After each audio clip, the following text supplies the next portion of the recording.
aim it down without having to climb all over the place on a ladder or something. I think what he needs is like one of those things they have to car wash. It's just like a pole that sticks out of the ceiling and it's got the hose on it. Get one of those on your roof and then you can just walk around your entire house and scrub it.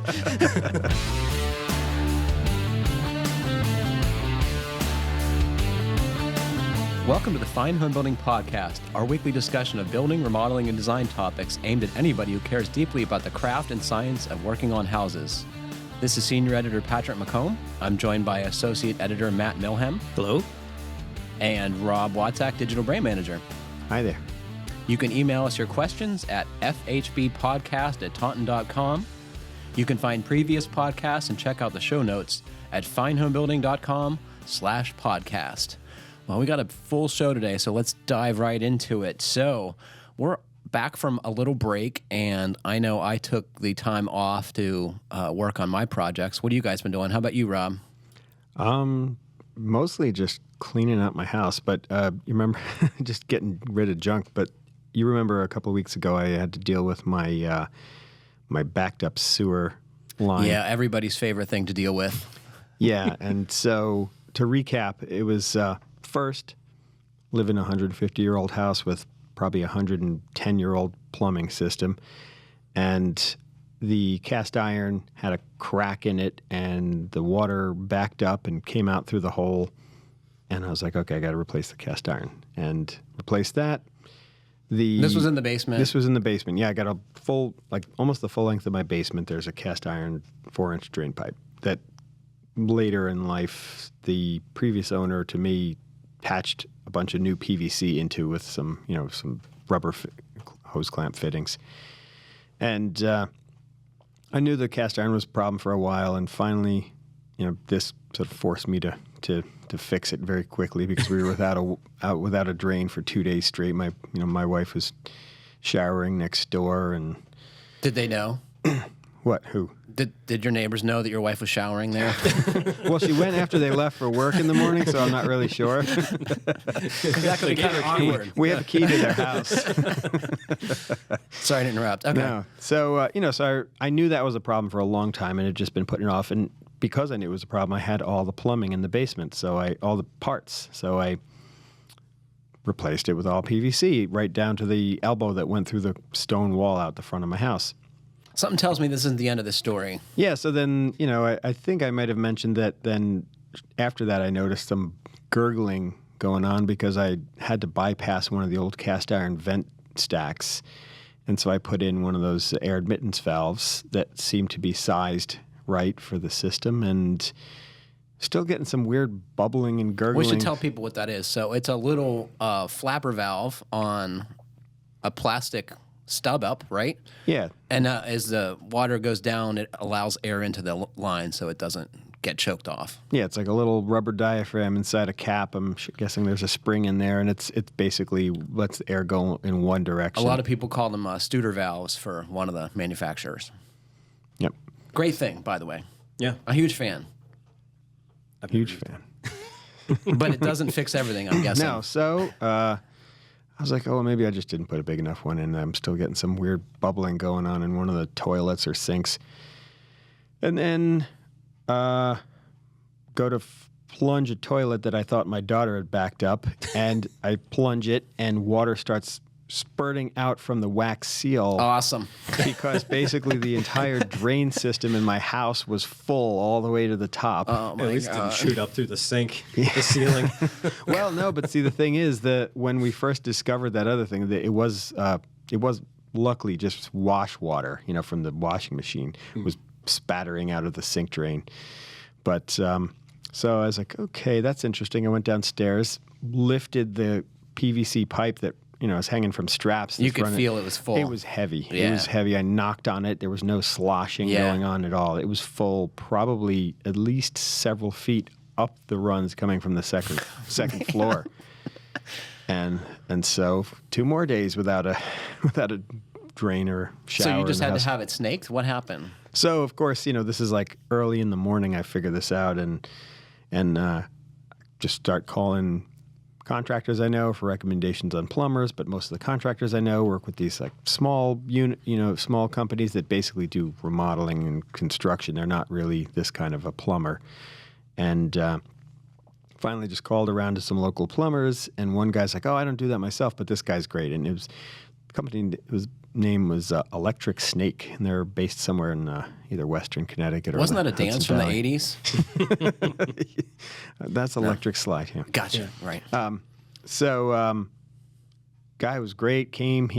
That's all he does is deal with drains. And my wife, met him, and he's like, "Oh yeah, it'll be like $250 for the for cleaning it out, and another $100 for putting in a new clean out so that it'll be easier in the future." And she was like, "Oh man, I thought it was gonna be like $3,000. I was so nervous." He's like, "Well, I'll only charge you $2."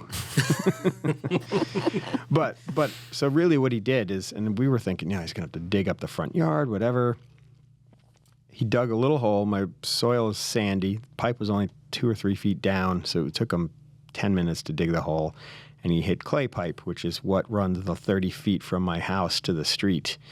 And I'm thinking he's going to tear out a section of it and put in ferncoes and an elbow and all this stuff, or a T. No, he takes out a hammer and a little cold chisel, taps a little tiny hole in the top big enough for his snake to go through.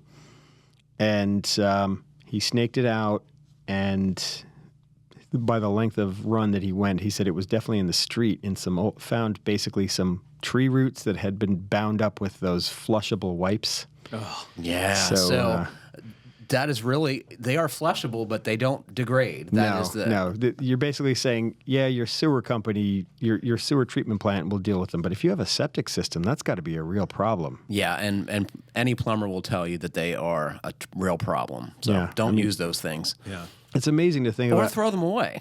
Yeah. I mean, you think about how many things like that we're probably told, "Oh yeah, it's biodegradable or it's flushable or whatever," and maybe in testing in an ideal condition they work a certain way, like those garbage bags they say that were biodegradable, but then they say they only biodegrade in the sunlight, in UV light. Yeah. Well, once you throw them in the landfill, they're just pretty much buried. Yeah. We had that problem a few years ago, I think, in London. They had the fatbergs in their sewage system, and that was because of those wipes too. Fatbergs. Because there's like all these fats and stuff kind of like coagulate on them. That's lovely. That's lovely. Yeah. Thanks So for flushable sharing. only means it goes down. Yeah, it doesn't go anywhere after that. Yeah, that doesn't mean that it should be. But so back to what he did is he punched a little hole in the clay pipe, and I figured he's just punching the hole for now just to snake it, and then he's going to cut it out later once it's all cleared up.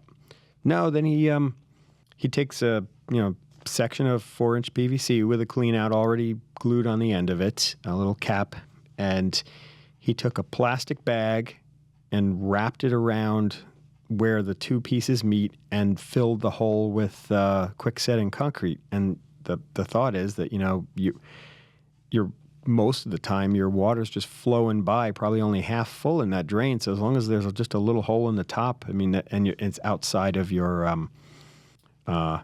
house, it's doing everything it needs to do to seal up the connection. Cool. You got off easy, man. I did. I was like, that should cost thousands of dollars. Yeah. He was telling some stories about some of the people who balked at paying $250 to clear their pipe. What and he's are like, you exactly gonna do? Yeah, and he's like, "Oh, you're a crook. And he's like, "Okay, go ahead and call some other people and get some other quotes, and call me if you need me." And I wouldn't go back. The guy called him back and was like, he's like, "Yeah, so what were the other quotes? What was the best price you could find?" $500. That's now 5. Yeah. It's now 6. Yeah.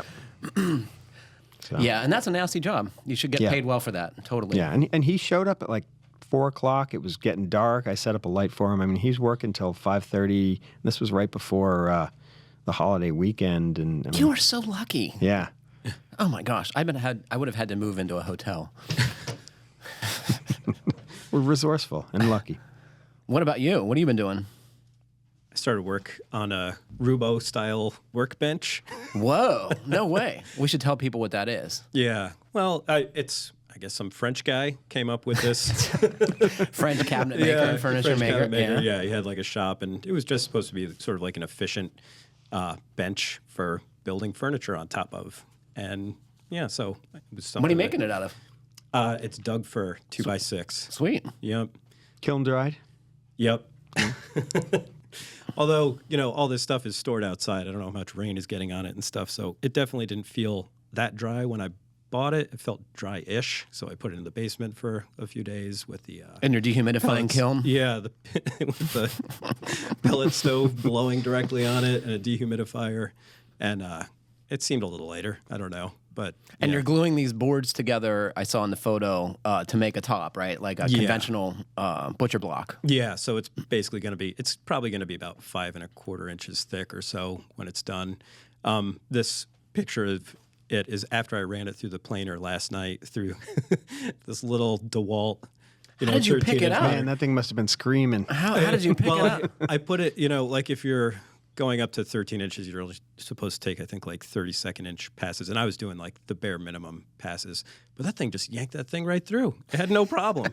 I put it on the ground. I did not have it on the stand Right. like that, because that probably wouldn't have worked. That definitely would have tilted. Because I did weigh the thing after I finished planing it, and it was still 78.6 pounds. I don't think I could pick that up. And that's only half of the top. So, it's too wide to run the entire thing through that little planer. So I glued up half of it, and then I'm going to glue up the other half tonight. And then you'll have to card scrape your center seam there probably. Yeah. I was checking square, and it is a tiny bit out. I don't have a jointer, and I would love to have a jointer. And this I think is you need to buy one. Yeah, I think I may need to buy one. Doesn't Justin have one at his shop? Can you just swing by his I could place? just go by his place. He's Grizzly. Don't tell him. That's my new motto for today. Yeah, I wish we still had the shop here. I would just bring it down here. But, Oh, man, I know. yeah. So how long has this project been in the works? I only bought the wood on Saturday. Let it sit until what? I can't even remember. Couple days. That's Monday. like way faster than the 2 closets you guys have been working on. Yeah, Monday. Don't get me started. Yeah, no, Monday I cut all the pieces, and then Tuesday I glued it up, and yesterday I took it out of the clamps and started planing. And What I planed all the what boards. motivated this ambitious woodworking project? I've wanted a workbench for a while, and that bench that it's sort of leaning on is fine for some stuff, but you can't hammer on it. That's basically just a sheet of plywood with some edge material on it to kind of give it some stiffness, and it's just sort of resting on some cabinets. It's not even screwed on or anything. I'm always amazed at woodworkers like yourself. Like, why does everything have to be so stupidly heavy? Well, you don't want it to move. I mean, this thing is also pretty short. It's only 34 inches tall, and I made it that short basically because I want to be able to use hand planes on it. You want to be able to lean over. And I wanted to be able to, sort of like, get in a braced squat position and just kind of like Like a throw my ninja. weight into it. Yeah. Very Rather good. than using your upper body, you can kind of use your whole body and your legs to really, force that thing through. So from Patrick's question there, you can basically gather that there are some home builders who are woodworkers, and there are some home builders who aren't woodworkers. I like stuff to be as light and easy to carry as possible. Yeah. And, that's great. This thing's not going anywhere. I actually ordered and I'm waiting for delivery of those, the casters that all the woodworkers have and all their heavy equipment that you just kind of step on and can move around. So those are going to go on there. Because, the whole thing when it's done is going to be well over 200 pounds. That sounds awesome to move. Yeah. But that other little case that the planer's on, that was a project from another couple weekends ago. And you made it out of all MDF, or is that concrete? No, 3/4 inch plywood. Okay. Yep. That's good looking. Yeah, it wasn't bad. So I've been working on my closet, and I made pretty good progress over the break I was out, and that's my wife painting it last night. So one more coat of paint on the doors, and I think we'll be done. So it's got shelves on both ends and 4 feet of ventilated shelving for hanging stuff on hangers, and the little cubbies are meant to be for shoes and boots. And we have baskets. You can actually see them up on the shelf that'll be like for hats, mittens, and gloves and that kind of stuff. So if anybody goes to the website and looks at these pictures, or if you're watching on YouTube, this is a pretty good sized coat closet there. I mean, you could fit quite a few people in there. In fact, it's probably bigger than some of the other rooms in your house, right, Patrick? It certainly took as long as a full size room, I gotta say. My favorite adventure was the asphalt felt paper, which seemed like it was between a layer of linoleum and the red oak hardwood floor, right? And I myself have always used that under hardwood flooring between the hardwood and the subfloor because it's kind of a cushion and a vapor retarder, right? But I can tell you that it becomes permanently adhered at a certain point and is evil to get off. I'm sure it took years off my life. Yeah. I had myself all tented in I closed off the door opening and with strips of wood and plastic to make a little cocoon in there so the stuff wouldn't go airborne, and it was like 1,000 degrees in there. I was sure I was going to die. So how did you get it up? A scraper. Hand scraper. Did you ever try one of those little scraper blades on the oscillating tool? God, I wish I'd have thought of that.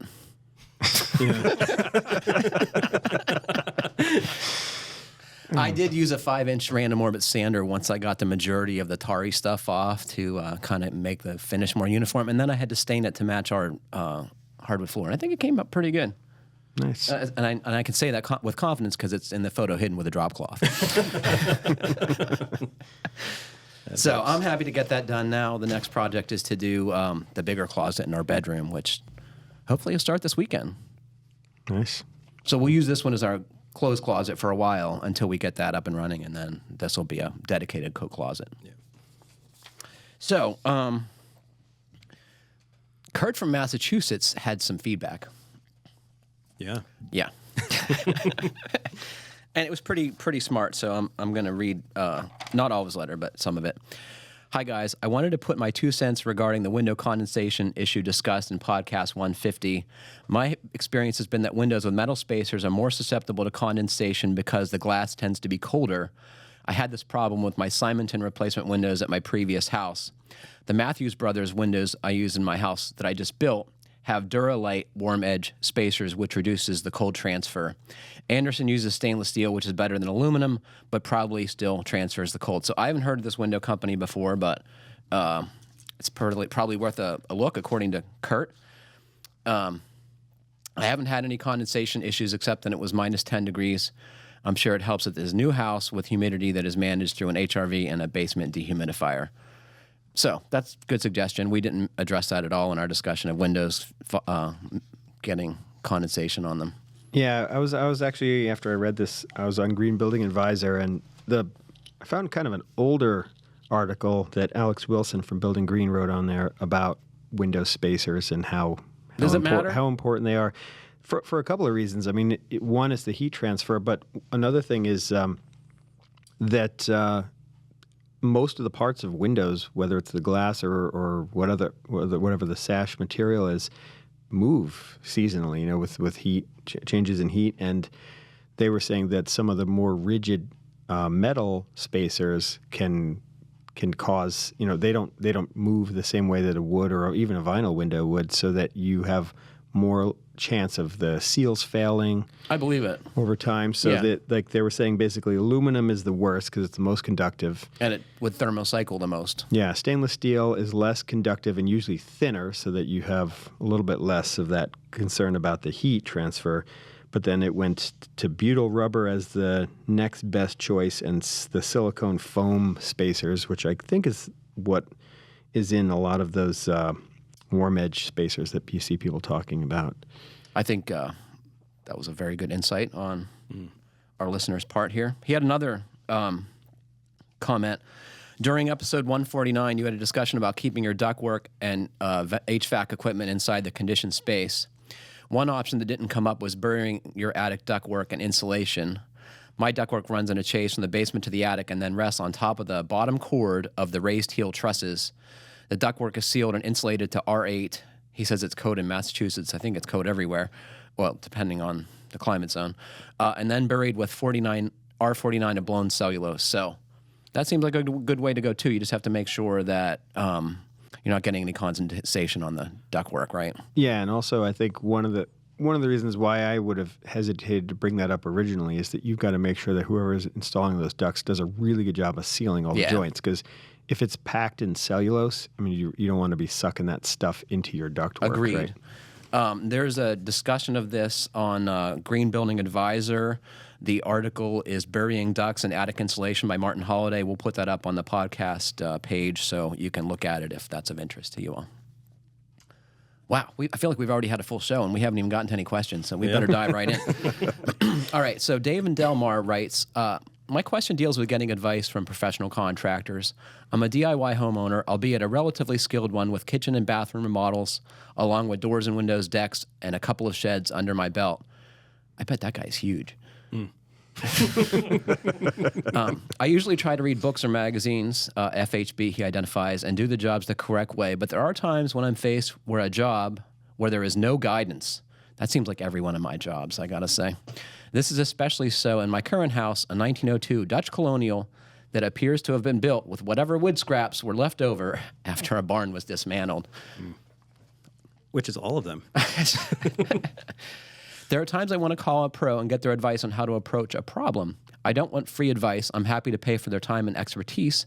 I've approached a few people, and while not explicitly rejected, it's been clear that they're uninterested. Is this a major faux pas? Is there a better way to broach this subject? What's the angle here?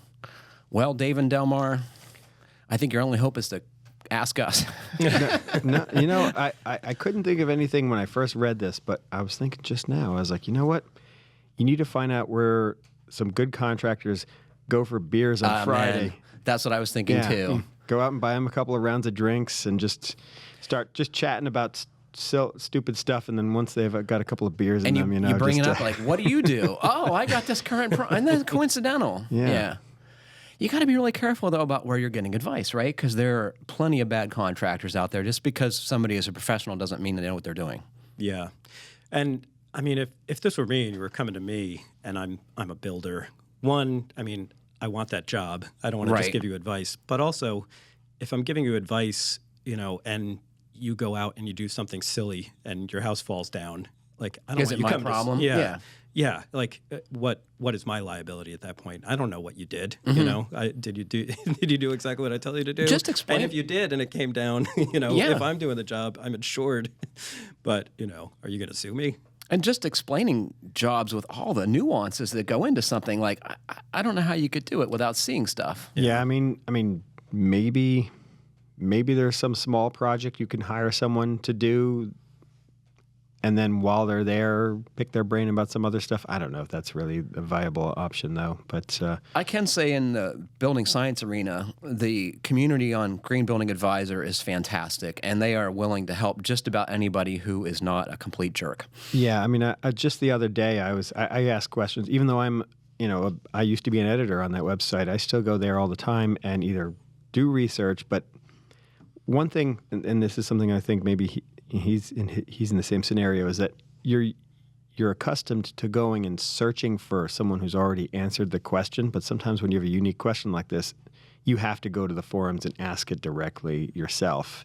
And on Green Building Advisor, I'm amazed at how quickly I get responses. I mean, there was something well-reasoned responses too. Yeah, there's a couple of guys on there that it seems like it's their full-time job to answer the questions, and you'll get real, serious, bona fide good information. Yeah. And I have to also mention that we are at Fine Homebuilding. We've had the Break Time Forum for years and years and years, and it's sort of had its ebbs and flows.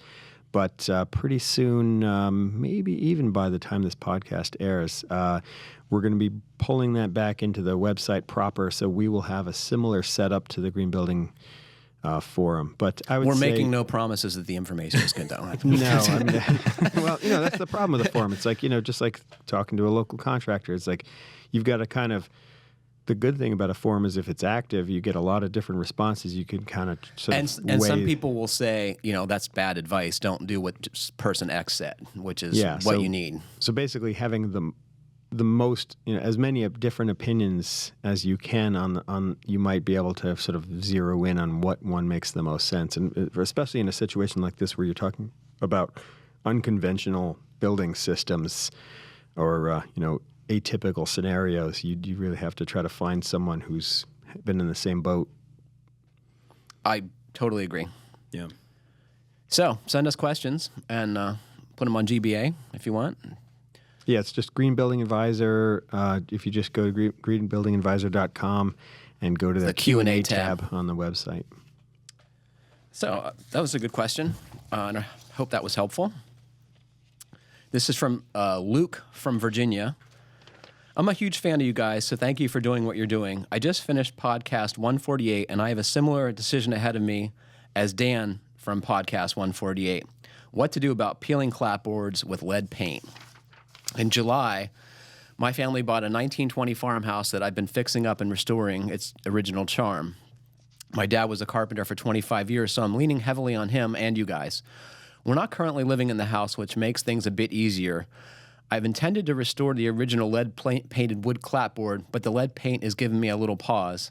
Currently, the house has 30-plus-year-old vinyl siding on it. No insulation anywhere in the house, by the way. The siding is damaged in places and failing in others, such as around windows, so I believe something needs to be done. I also think the siding is ugly, so that's another motivator.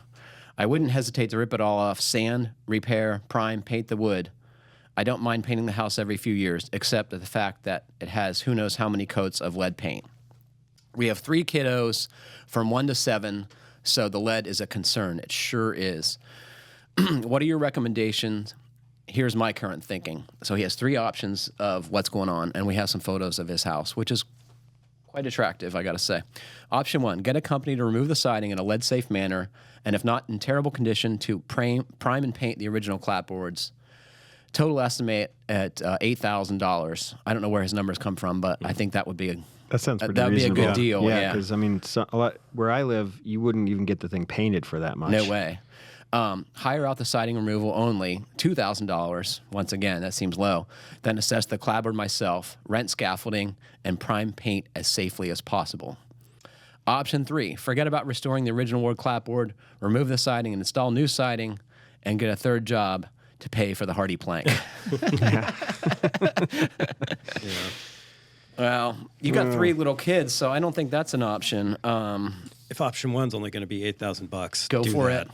That's Yeah, I mean, I know a couple of people who have lived in old houses who have had young children around with lead paint, and some of them have gone to great lengths to encapsulate the lead paint, which basically as long as they can get how to it. encapsulate how?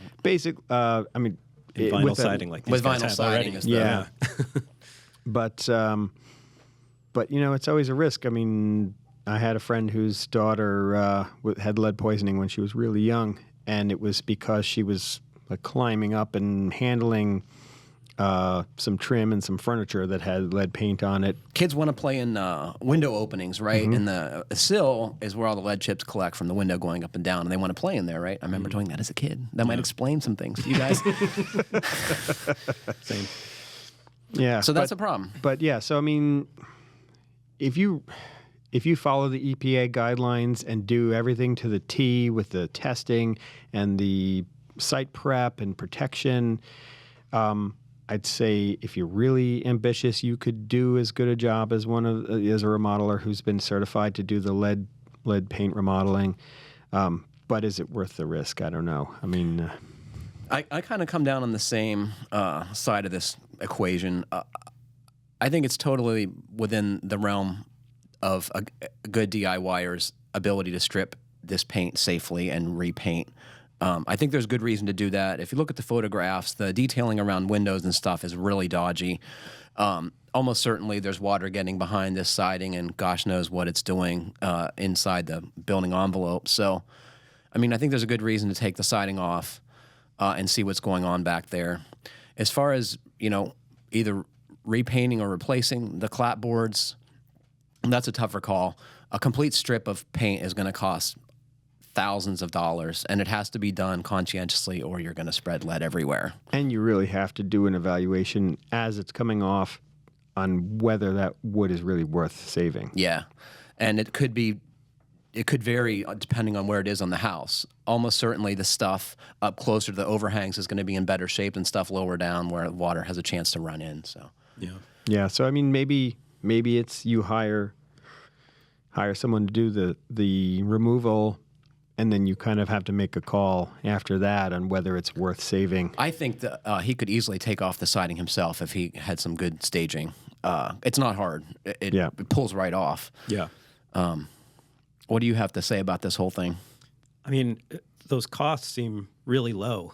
I mean, just renting all of that scaffolding, you don't want to be setting that up and moving it like Right. That's true. like wall to wall to wall, and then have to move it back or whatever. I have a great capacity to forget about those parts of the process. Like I'm already thinking about ripping the siding off. Well, you got to stage it first, right? Yeah. And that can take hours. Yeah, I mean, the whole reason why I have never dealt with any of the siding on my house, I have almost the same scenario. I have vinyl over who knows what kind of condition clapboards, and the vinyl and the aluminum that someone put on later on is literally just caulked to the window jambs. And I have no idea what it looks like underneath there, but my house is 40 feet tall, and I don't mind pulling siding all day long, but When it's 30 feet up in the air. Moving scaffolding around. I did a few windows on a neighbor's house who was about the same size as my house, and it was just, I mean, I've done that stuff, that kind of work plenty of times, but when you're just a DIYer and you don't actually have the truckload full of scaffolding that the company I used to work for has just like at their disposal. And some help to help you move it around. Yeah. It's a huge job. Mm-hmm. Yeah. So if it really is as affordable as, I mean, obviously if he's in Virginia, costs might be balanced out by wages. So maybe what seems cheap to us isn't cheap to someone down there. Agreed. But here's something else. No matter what you do, you should go to the EPA.gov/lead website, and there is great information on how to do this yourself if you want to, and it's also great information to monitor your contractor and make sure they're doing it the right way so your kids don't get poisoned. So lots of good stuff on there, and we'll put that on the podcast page as well. And I'm definitely going to put up a brochure from the EPA called Lead Safe Practices, and this talks about the right way to strip your house, whether it's indoors or out, and what accommodations you need to make to keep from making a mess and poisoning your family. Mm-hmm. And when those regulations, and your neighbors, I mean, when those regulations first came out, we made a point to really try to look into it and see what was involved back at Homebuilding. Mm-hmm. And so we've got a bunch of older articles from when the law originally passed. And I believe I know it was on a photo shoot. I can't remember if we did video of that as well, but we have some setting up it's one thing, ground protection and stuff. Yeah, because it's one thing to know what the regulations are, but to see someone who's actually done it on a site, and it was a similar kind of house. It was a big old 2-story house here in Connecticut that we followed a guy on site, and it's a pretty elaborate process of setting up all the tarps. But it's nothing outrageous, I would say. It's all very common sense. You got to spend some money on some plastic sheeting and some protective gear, clothing. And it's really just time. I mean, if you're a DIYer, if you're someone who's paying a remodeler who has to deal with this on a project that you didn't know that lead was a concern, you might get some sticker shock at what the additional costs are. But if you're someone who's a savvy DIY person, it's not difficult to do. It just takes extra time. It's going to take a long time. Doing a whole house would be a huge project. Yeah, wet scraping, wet sanding. Yeah, no dry scraping, no dry sanding. Yeah. You got to wear, a good respirator. Yeah. And putting down the plastic, to contain the chips. To contain all the dust and chips. And there's been huge advances in dust collecting HEPA vacuums now, right, that attach to grinders and sanders and all kinds of tools, and those can be a huge help to prevent airborne particles. I'm sure you've seen those shrouds that go over the angle grinder heads. It's basically, it almost looks like the brush attachment on your vacuum cleaner at home, but it surrounds the sanding disc so that you can. And finally, there is a specialty tool called a paint shaver that is made for removing paint from wood siding, and it does dust collection, and it might be worth it. It's an expensive tool. I want to say it's $600, but if you got a whole house to do, I think it would be worth it. It's basically an angle grinder with like a carbide rotating face, grinder with. It's sort of as if you took the teeth off of a circular saw and put them on the side of the blade instead of the ends. They're bigger though. Yeah.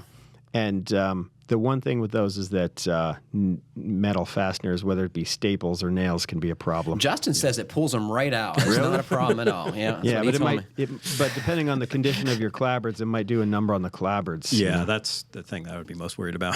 Plus, just ripping those the up. tool itself, if as expensive it is, you'd probably be chipping some carbide teeth quite a bit, I would imagine. On Yes, but it's an excuse to buy a new tool, so I would totally go for it. All right, and this one is from Dave from Plainfield, Vermont. Hi, guys. My wife and I bought a house from an owner-builder a few years ago. We're in central Vermont, climate zone 6. When we initially looked at the home, there was noticeable cracks in the ceiling along the drywall seams. The owner said he was aware of it and planned on repairing it before he moved in. He did, I guess.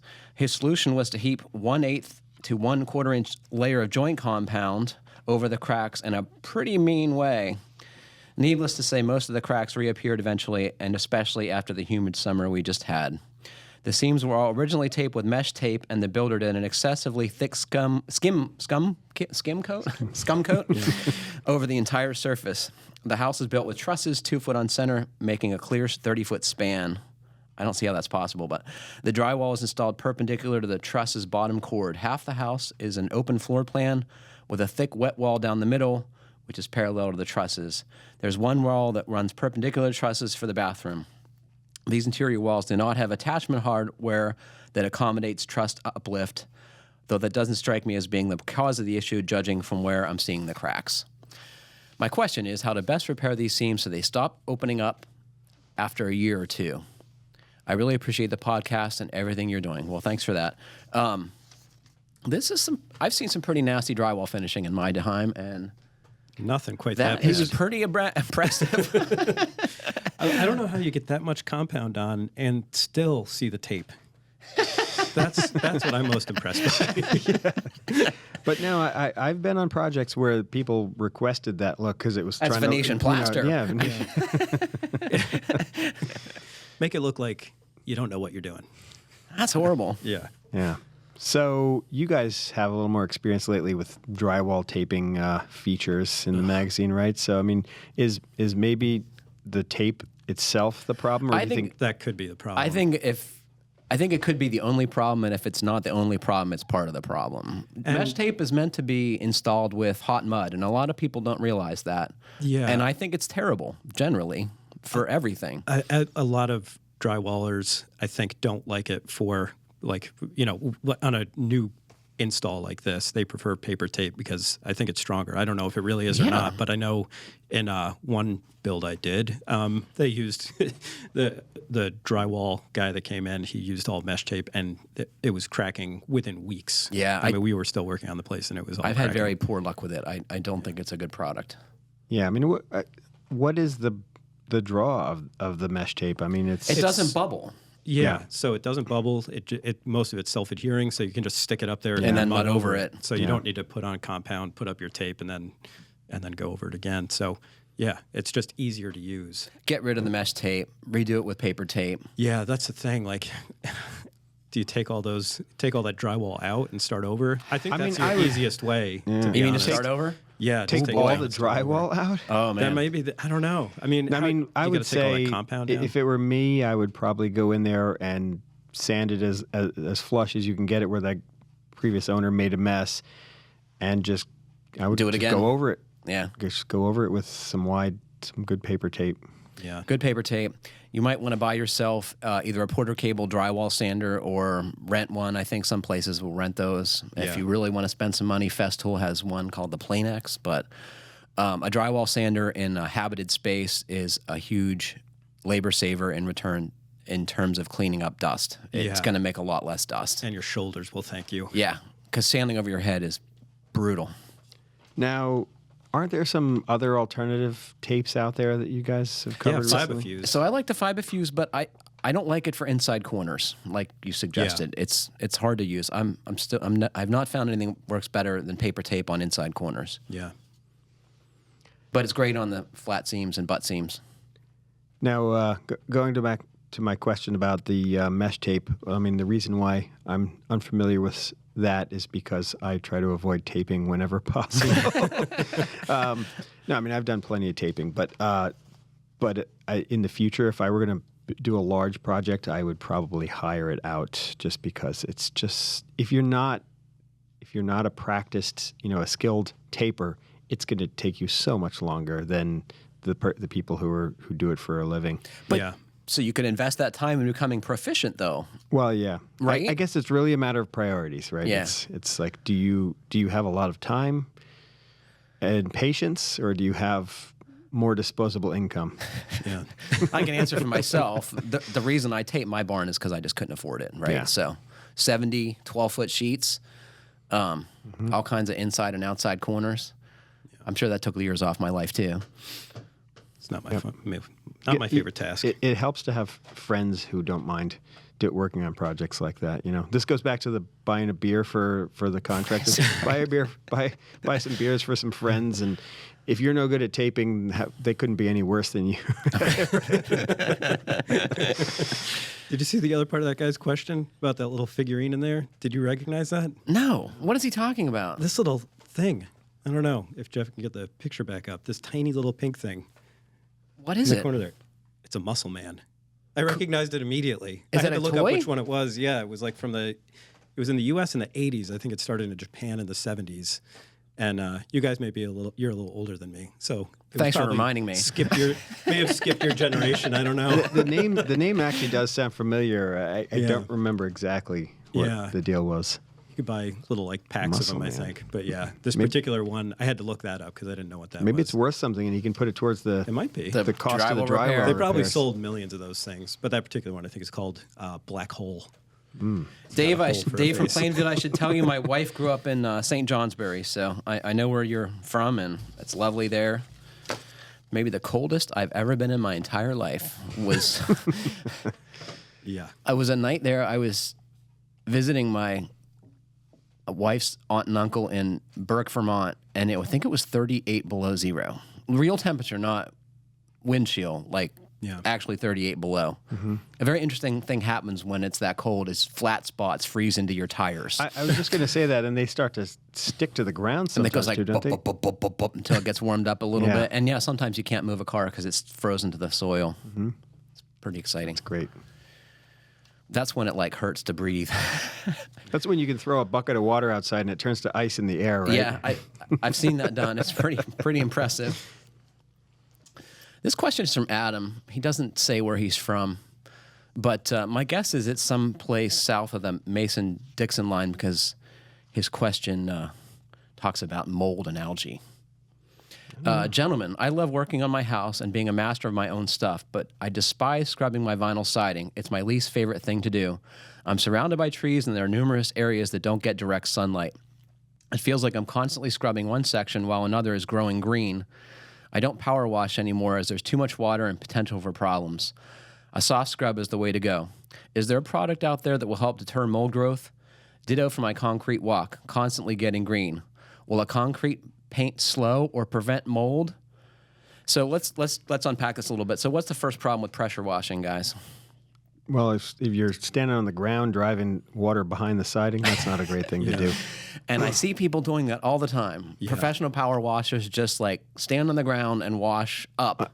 My neighbors chipped in and bought a power washer to do their decks and their siding every year, and I've just decided that there isn't anything that I feel comfortable power washing. I don't want to drive water into my walls or drive water into the beautiful wood on my deck, so I kind of stick to get a little elbow grease, just get in there and scrub it. The driveway and the sidewalk are pretty much the only places that I would do it. Masonry, I would feel comfortable with that, but Assuming there's no windows or doors in it, right? yeah. Yeah. I agree. I do pressure wash my barn and house, but I get on a ladder and aim down, and I do stay away from the windows. I scrub around them, but the field, it is a huge time saver. Yeah, I guess that's the key there is you just don't want to be driving water behind the siding, and if siding is designed to drain downward, you want to aim downward. Yeah, you don't want to go under the flashing layers, right? Yeah, and especially with vinyl, you've got the lap, so you got to make sure that you're spraying in a particular direction. Right, and, not blowing behind it. Right. So they make those attachments for cleaning out gutters. I wonder if there's a similar wand type attachment for power washing siding, where basically it's a long pipe and then it bends down at an angle and sprays downward, so that you don't have to get up high to use it. Right. You actually kind of just wave it along the side of the house, and that way you can aim it down without having to climb all over the place on a ladder or something. I think what he needs is like one of those things they have the car wash. It's just like a pole that sticks out of the ceiling, and it's got the hose on it. Get one of those on your roof, and then you can just walk around your entire house and scrub it. Well, you said that he must be down south, but honestly, in New Milford, where I live in this is the problem Connecticut, I everywhere, see right? it everywhere, and Yeah. it's on vinyl siding on usually the north side of people's houses because that's where it stays dampest. And I've come to realize that vinyl siding is the worst for this problem. Like wood siding, I don't know if it's the additives in the paint that prevent mold and algae from growing, or if it's the kind of. Do you guys remember riding on your big wheel and it would get staticky in the sun, Mm-hmm. right? I kind of think the vinyl siding has that quality too, where it actually attracts dirt, which then grows mold when it gets wet, right? Yeah. yeah, my house, it's kind of strange. Over the past 10 years, I feel like it's been getting moldier on the north side of my house every year. And I found that I have one of those long pole with a brush on the end that you hook a People hose call 'em up to. Yeah, RV brush, right? Yeah, and it's made for cleaning trucks or whatever. Mm-hmm. But so the water runs right through it. And granted, it's exhausting to hold that thing up over your head for any length Right. of time. But Does it rotate? Because I've seen the kind that rotate I too. just have one of the basic, just Mm-hmm. brush. It's just a brush with a hole that the water comes out of. But the thing is, what I found is that maybe it's different on some people's houses if they're getting like more algae or lichens or something like that. But the mold, the green mold or whatever it is that grows on my house, just literally it doesn't rinse off in the rain, but just a soft brush with water running over it just wipes it right off. I have that same experience, but I would not say it wipes right off. I would say it takes scrubbing Okay. with detergent. But so I wonder if there's any kind of any way to avoid that. Really, I mean, partially it's probably the weather conditions. If you get some damp weather for a long period of time, And he has the trees, right? No sun is killing that. Yeah. But I don't know if there's a real. There are some products that say they do the job. Oh, really? So Some are like when you can someone get at the asks me a box store. question I don't know the answer to, Yeah. I do what everyone else does, and I go to the web, Yeah. right? So I found something interesting. So Zepp is a company that makes industrial cleaning products, and I have some experience with a number of their products, but not this particular one. But Zepp Clear Shell is both a cleaner and a mold inhibitor. And you first clean the surface with this stuff, and it comes in gallon bottles and quart spray bottles, and you can buy them at the home center or from Amazon. And they say it cleans it off, and then once the thing is clean, you spray this stuff on there. You don't rinse it, you let it dry, and it allegedly keeps the mold and algae away. So Yeah. Is that like getting the hot wax treatment at the end of the car wash or something like that? So I would love to know if this works, Adam. I think you should try it. And I tell you what, I will even pick up the tab for your gallon of trial clear shell. It uses chitosan. Is that the Is stuff that that they- Japanese? It sounds like the stuff that's like It's one of those pills for like joint replacement or something. It's actually a quality improvement program at manufacturing facilities. No, it is not. It is an effective mold inhibitor produced from recycled crab shells. This product creates an antimicrobial shield. So, I saw another one that is also available in some big box stores, I think, and it's just called Spray and Forget. I think I need that in my life. I think it said something like a 64-ounce bottle of this stuff makes like 5 gallons, and you just spray it on, and it's supposed to take care of it and also do the same thing, kind of inhibit the growth. I don't know how often you have to do it, if it's like every year. I didn't go that deep in it, but some So people we seem should to try like these it. things and report back. Yeah. Just got Do to you grow have some this mold. problem? Not really. How do you avoid this? I don't know. It may be because of the color of my siding. Which is what? Like brownish. I might not even be able to see it. Maybe you have tons of it and you just don't even That's know. the thing. Yeah. That's my real solution for this guy is get green siding. Never worry about it again. Well, Brilliant. so my situation, I've been wondering if the weather has just been changing in seasonally over the years to give me more mold, or I think just once it gets a foothold, Yeah, I know. comes but back. But I really think. I do. But then also, it seems to coincide with the time period that my basement has gotten damper and damper over the years. So I'm wondering if, since I have that balloon-framed house with no sheathing and no air barrier, if any of that moisture is migrating up through the walls to and depositing on my siding, exasperating the problem. I'm not sure. I think you got to let that stuff breathe. Just put a UV light on the back of your house. Yeah. I got one more thing. Oh, yeah? Yeah. Is this a... What page am I on here? Well, while you're looking through your pages, I just want to remind people that the International Builders Show is coming up again. We mentioned it last time. Coming up in the middle of February. Actually, it's the 19th to the 21st. So what are we telling people to come stop by and visit us? Stop by and visit us. We'll put the link on our show notes. There's a page on our website where you can get free passes to the floor show, so you can go in and see all the new products. And sometimes they have free beer. Really? Yes. Yeah. Oh, the last day. They always do. Yeah. So if you can stick around. If you can make it to Vegas, we're going to have a page on our website shortly following what's going on leading up to the show and during the show. And I believe that's going to be finehomebuilding.com/IBS 2019. So if you go to that site, might not be live by the time this podcast is, but we'll have that shortly. Cool. Jeff, what have you been doing? Little of this, little of that. So you've been doing a extensive basement remodel, right? It's fairly extensive, yeah. So I've got another wall up and one coat of mud on the drywall and lots of doors to install.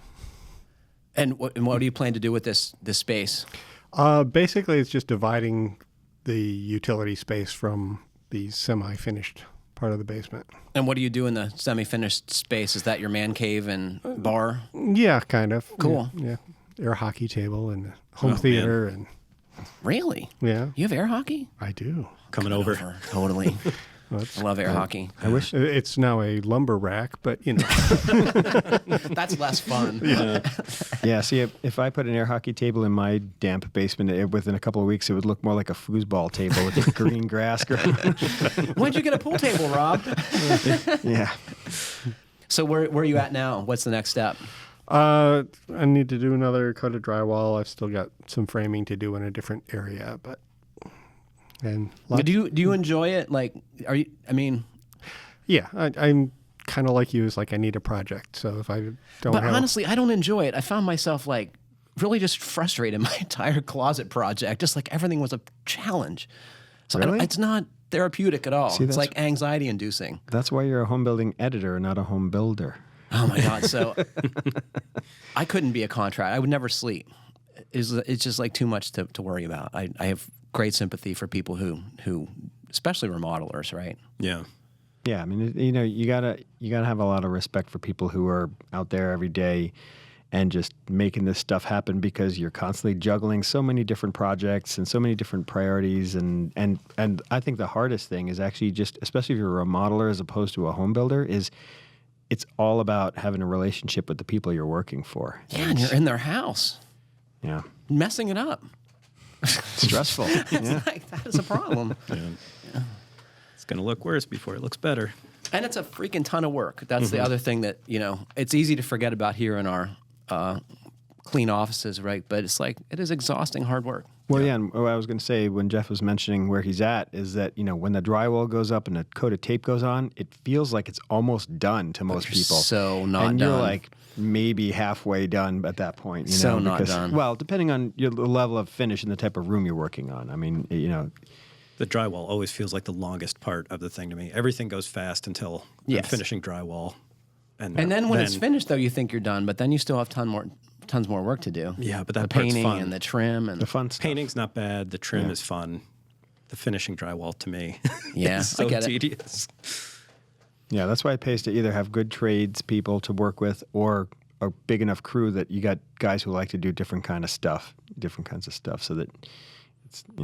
So the thing that is another factor. Is like you want a big job that goes on for months to keep your crew employed and the money coming in, right? But that also means you're on the same project for months, right? And it's just like got to drag on with the client. But the thing is, I think everybody's got their own comfort level. Like some people just like every day going home and feeling like they finished a job. And those are the guys who love to be the handyman, the little fill-in projects here or there. The average remodeler is probably doing a Kitchens bunch and of baths. stuff that's bigger than that in a few days to, a couple of weeks or months. And, but it's like there's pros and cons to each, and there's this different kind of satisfaction you get from the bigger projects, It's satisfying, but it's a whole mess of work, I got to say. One final thing here. Thanks to Jim Collins of Toronto, who alerted us to another knothead who lost a sheet of plywood from the back of his truck on Highway 410 near Toronto. And if you guys go to the website, check out the photo. It is amazing. Nobody was seriously hurt, but apparently the two people in this car, which I think is a Jetta, or is that a Passat, Rob? I'm not sure. Okay. The world has just ended. My coworker Rob does not know what Volkswagen can't model this identify is. anything after an 85 I only or know something. stuff like older than 1990. Yeah. But once again, tie your stuff That is down. amazing.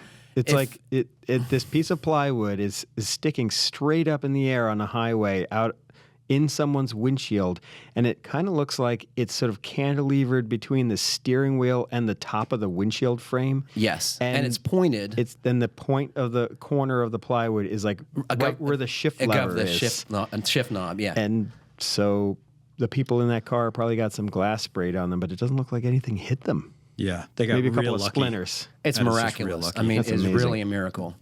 Yeah.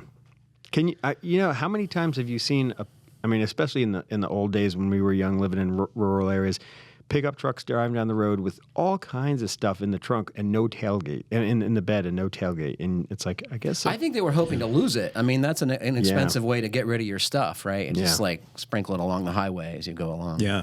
My dad lost a Christmas tree a few years ago. Did he know it? We didn't lose it that far from his house. There's a steep hill near them. So the thing fell out the back, and he immediately realized it. Yeah. Like a minute later when he got home, turned around, and by the time he got back to the intersection where it fell out, it was gone already. Somebody's like, awesome. Yes, free Christmas tree. So I have to say, I keep a bag of ratchet straps in whatever vehicle I'm driving, and I have a roof rack, and you have to use them. I'm really careful about strapping that stuff down. But there was one time where I was in a similar situation to this. I had a pickup truck, a little Nissan pickup truck, and I was helping someone move a couple of miles down a backcountry road to their new place. And they had this dresser that they had taken the drawers out of, and it didn't cross my mind that when you turn the dresser facing front ways, Oh, yes. I was going slowly on a local road, and it makes the perfect air scoop. That dresser with the open front drawer, and I hear this whoosh, and I look in my rearview mirror, and the thing hadn't hit the ground yet. It was like up in the air.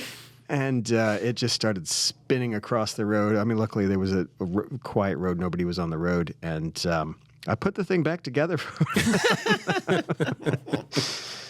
So I had this happen. I was working on a feature article on ready-to-assemble cabinets. So I had a bunch of these delivered to my home shop, and then once they were together, I brought them to the office, right? Well, it also doesn't work if you turn the cabinets with the drawer facing back, because I stopped at a red light, pulled out of the intersection. Well, I didn't know it at the time, but the drawers stayed behind. Right. And I get to the office. That's called inertia. I get to the office, and I'm like, oh man, the drawers are gone. So I go back to I retrace my route, and I see them in 1,000 pieces in the center of the intersection. I would love to get a slow motion video of that happening as you accelerate away and the drawers stay stationary in the center of the frame of the video, and the car pulls out of the frame. It's like more like the Roadrunner falling off a cliff. God. It was such a bad day. So then I had to go to IKEA to buy new drawers. And you can't buy it. The drawer's not assembled. It's like in 8 different cartons, right? Mm-hmm. So it's a project. Yeah, and you probably have to buy them in different pieces. Yes, you do. It's like buy sides, buy fronts. So if you guys are ever looking through that article, know that pain I went through to get it to you. Well, that's all the time we have for today. And I want to thank my colleagues here for joining me. And thanks to all of you for listening. Please remember to send us your questions at fhbpodcast@taunton.com. And please like, comment, or review us wherever you're listening.